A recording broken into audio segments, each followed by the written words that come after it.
So when Thomas Jefferson writes those famous English words, "We hold these truths to be self-evident, that all men are created equal," he owns 130 human beings at that time, including some of his own family members.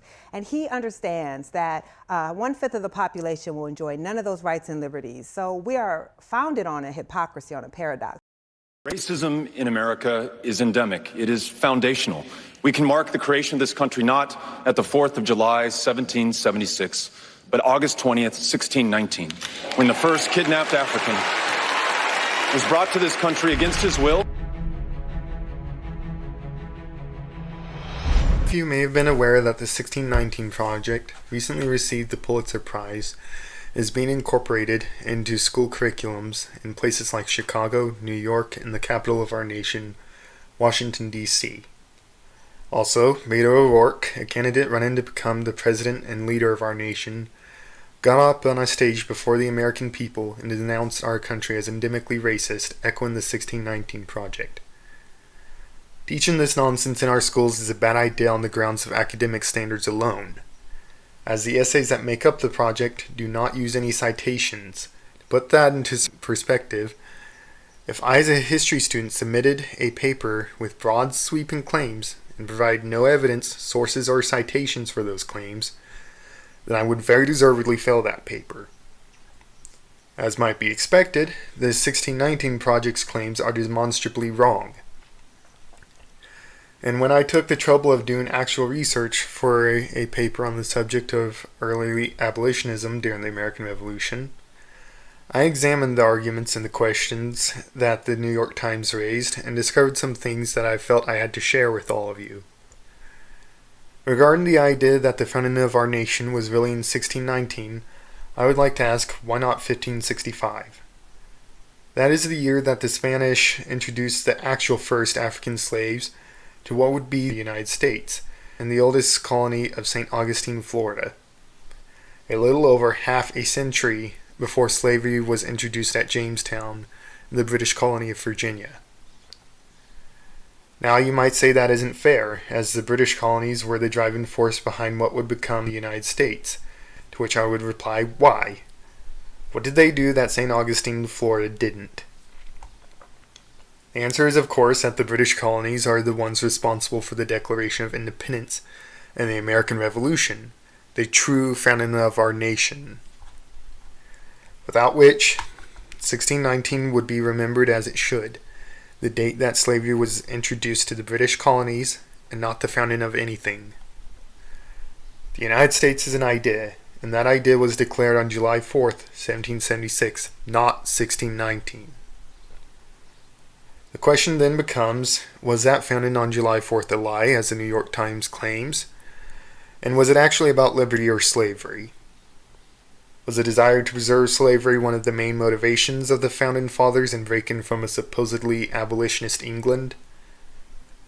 Well, what if I told you that 3 of the most influential Founding Fathers directly involved in the drafting of the Declaration of Independence were all abolitionists when they wrote it?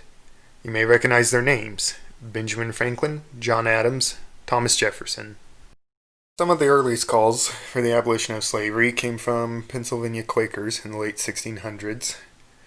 Therefore, it is appropriate to start with Pennsylvania's favorite son, Benjamin Franklin. Franklin didn't start out as an abolitionist.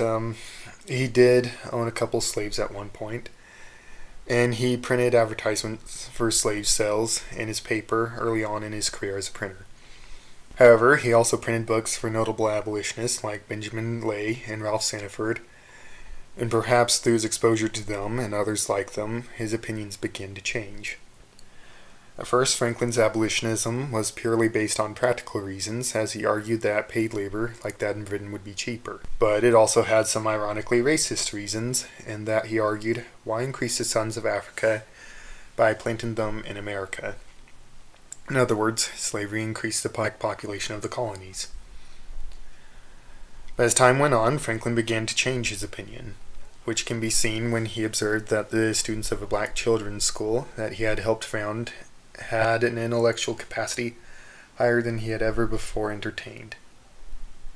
Shortly before the Revolution, in 1773, Franklin's abolitionism had taken on a moral aspect as seen in a letter to another abolitionist, Anthony Benezet, in which he states regarding slavery, "I am glad to hear that such humane sentiments prevail so much more generally than heretofore, that there is reason to hope our colonies may in time get clear of a practice that disgraces them, and without producing any equivalent benefit, is dangerous to their very existence."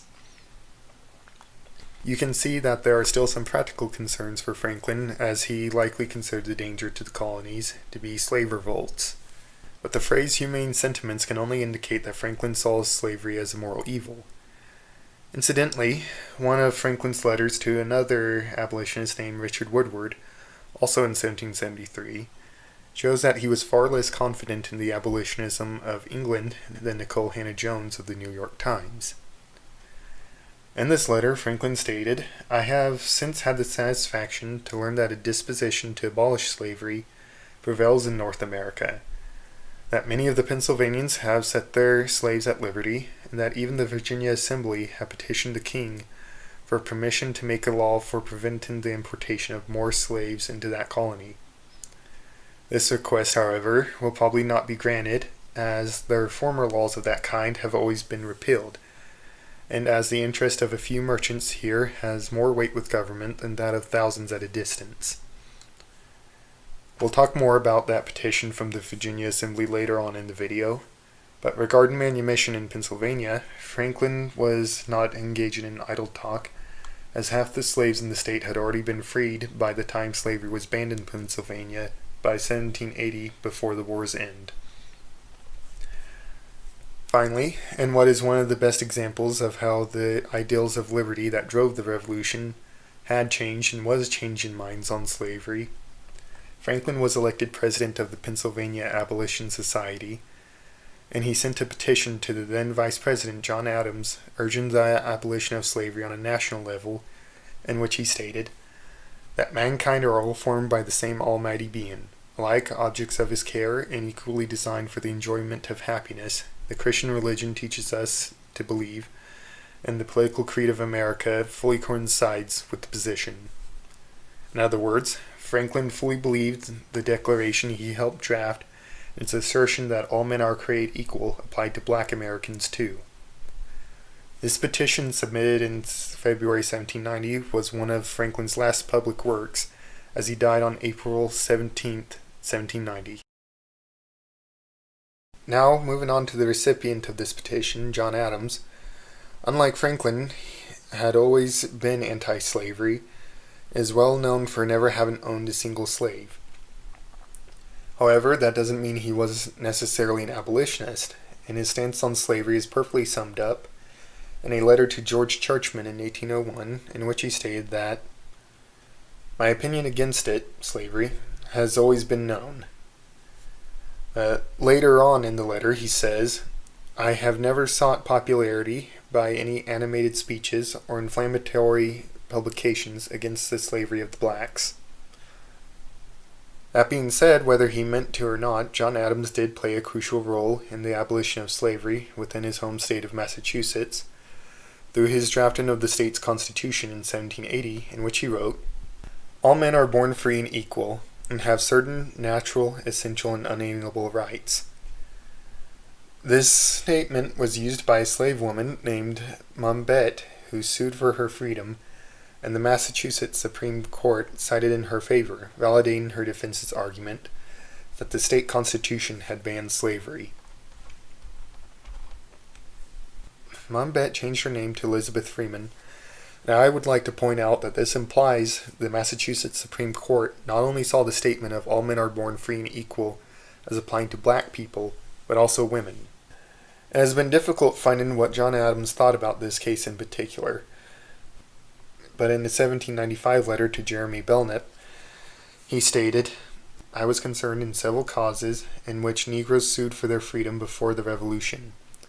The arguments in favor of their liberty were much the same as have been argued since in pamphlets and newspapers, in debates in Parliament, and etc., arising from the rights of mankind, which was the fashionable word at that time. Since that time they have dropped the kind." The rest of the letter doesn't make it clear what he meant by "they have dropped the kind."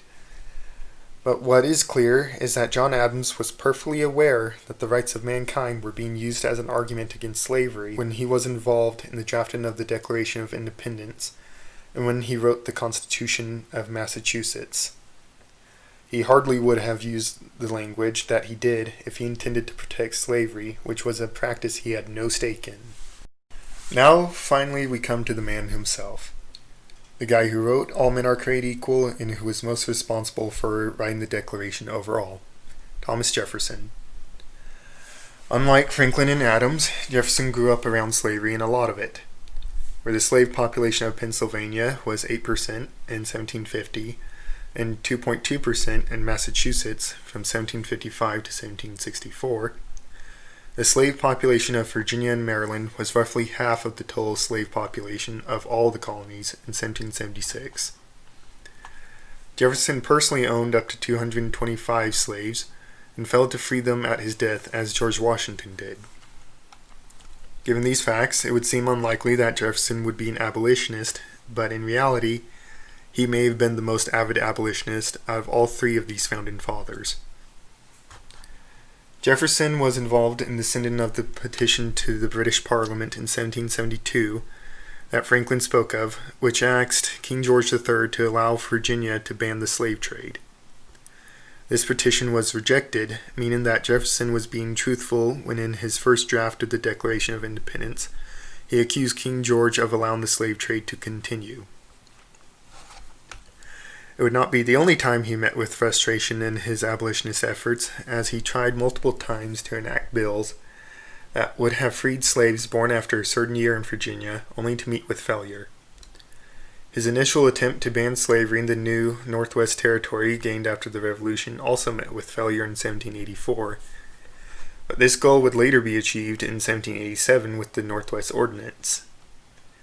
But perhaps most notably, Jefferson had what was likely the great personal satisfaction of signing into law the ban of the slave trade throughout the United States during his term as president in 1807. Regarding the Declaration and his assertion that all men are created equal in particular, what if I told you that, contrary to what the New York Times and Hannah Jones claim, Jefferson explicitly stated that this applied to black people as well? In a 1770 court case called Howell versus Netherland, Jefferson was representing the mixed-race indentured servant Samuel Howell, who was suing for his freedom. Virginia law at the time stipulated that if a child was born where one parent was a black slave, but the other was a white indentured servant, then that child would be an indentured servant, but not necessarily the grandchild of that couple. There apparently was some ambiguity over whether or not Howell's grandmother was actually white, and Jefferson argued that she was, but that it also didn't matter, because, under the law of nature, all men are born free. Everyone comes into the world with a right to his own person, which includes the liberty of moving and using it at his own will. This is what is called personal liberty, and is given him by the author of nature. The reducing the mother to servitude was a violation of the law of nature. Surely, then, the same law cannot prescribe a continuance of the violation to her issue. Jefferson and Howell lost the case, but anyone can see how this foreshadows the words of the Declaration, that all men are created equal, that they are endowed by their Creator with certain unalienable rights, that among these are life, liberty, and the pursuit of happiness. You can also see that Jefferson believed this applied, again, not only to black people, but also women. So yeah, the play Hamilton is wrong too. Regarding why he didn't free his own slaves, that is a topic that is more than enough to warrant another video. But to briefly touch on it, he didn't fully own his slaves, as he was in debt to the degree of about $1 to $2 million by today's value. That is not to excuse him of any blame in this failure, as he did bear a share of the responsibility for that debt, but the evidence points to Jefferson's failure to free his slaves not being due to him seeing slavery as morally okay. Finally, I would argue that maybe the best people to ask about whether or not the United States is founded on slavery would actually be pro-slavery proponents. And who better to ask than the Vice President of the Confederacy, Alexander Stephens. In his comments on the new Constitution of the Confederacy and its rejection of the founding ideals of the United States, Stephens argued, "The new Constitution has put at rest forever all the agitating questions relating to our peculiar institutions. African slavery as it exists among us, the proper status of the Negro, and our form of civilization." Jefferson in his forecast had anticipated this as the rock upon which the old Union would split. He was right. While his conjecture with him is now a realized fact, but whether he fully comprehend the great truth upon which that rock stood and stands may be doubted. The prevailing ideas entertained by him and most of the leading statesmen at the time of the formation of the old Constitution were that the enslavement of the African was in violation of the laws of nature, that it was wrong in principle, socially, morally, and politically. It was an evil they knew not well how to deal with. Those ideas, however, were fundamentally wrong. They rested upon the assumption of the equality of the races. This was an error.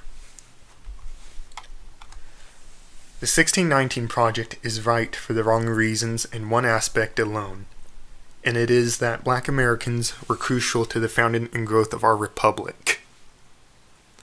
Americans of today owe heroes like Crispus Attucks, Salem Poor, the soldiers of the Rhode Island Regiment, and the rest of the roughly 5,000 black soldiers who suffered and sacrificed in the cause of liberty as much as anyone else, a debt that can never be repaid. The argument of slavery is the same as monarchy, that some are naturally or divinely more suited to rule, while others are more suited to serve and obey. It is an argument that these heroes rejected, just the same as Benjamin Franklin, John Adams, and Thomas Jefferson, who founded a better and freer world for their children and generations of Americans to come on July 4th, 1776. In closing, I would like to thank you for watching this video all the way through, and I would like to acknowledge that I am biased. I have always been and always will be a patriot, and I have loved reading and learning about America's history since I was a young kid. And I don't want to believe that America is endemically racist, or for you to believe it. But make no mistake, the New York Times is biased too. I would ask you, what do they want you to believe about yourself and your country, and why? A nation is a sum of its stories, its history. Tyranny can only be exercised over demoralized and cowardly people. Therefore, I would like to acknowledge my privilege. I'm beyond privileged to stand on the shoulders of the great men and women who founded and built the United States, as is every American, whatever their race. I ask you to hold your head high as free men and women and never to apologize for it. I will not ask you to like or subscribe. I don't care whether or not you do. I'm not looking to make this a full-time gig, and I don't know if or when I'll make more videos. But I would ask you the favor of sharing this video, and I would ask you to read the sources for yourself. If I can get even a few people to do their own reading and question broad, unfounded claims like those of the 1619 Project, or for that matter, question videos like this, then taking the time to make this video has been well worth it. Thank you again for your time, have a good day, and long live the United States.